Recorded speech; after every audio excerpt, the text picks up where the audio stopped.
Okay guys, today we're going to talk about installing your new LUTs on Photoshop for Windows.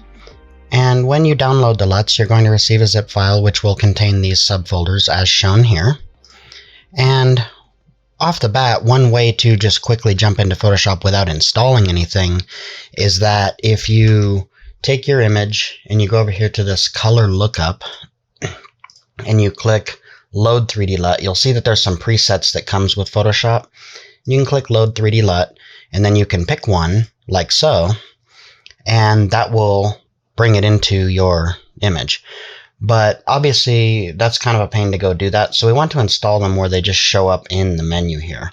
So let's talk about how we do that on Windows.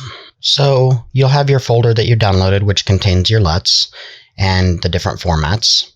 And what we need to do is navigate to this folder, which is C, Program Files, Adobe Photoshop, your version, Presets, 3D LUTs. And in there you're going to find the LUTs that come with Photoshop. You could append one of these sets of LUTs to this and have all of them in the menu, but if you don't feel like you're going to use these factory ones, which a lot of people don't, what I like to do is just take them out of there and add in the ones that I will use. So what I can do is create a new folder called LUTs from PS, or whatever you want to call it, and use that as a temporary folder just to take these away, because rather than deleting them, I'd rather save them just because I never know if maybe I do want them.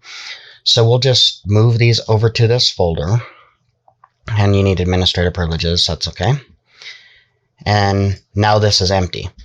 So then what you'll do is go back to the folder that you downloaded, let's pick Cube for example, and take these LUT files that are in here. And what we will do is copy over to the Photoshop folder. Again, give it permissions from administrator. And now they're in the folder. We'll go ahead and restart Photoshop and take a look. Now back inside Photoshop, let's click on our 3D LUT adjustment layer right here. And when we do that and we open up the menu, we now see that we have all of our custom ones that we added here. So we can just take one and click it, and there it is. And the cool part about Windows is while it is open there and you can see the little blue box highlighted around here, you can use your up and down arrow keys to toggle between the different LUTs. So it gives you a super fast way to kind of get through them that way. And then we also have our folder that we created with our backup of our factory ones if we wanted them for whatever reason. So if you have any other questions, feel free to reach out or check out NBP on YouTube.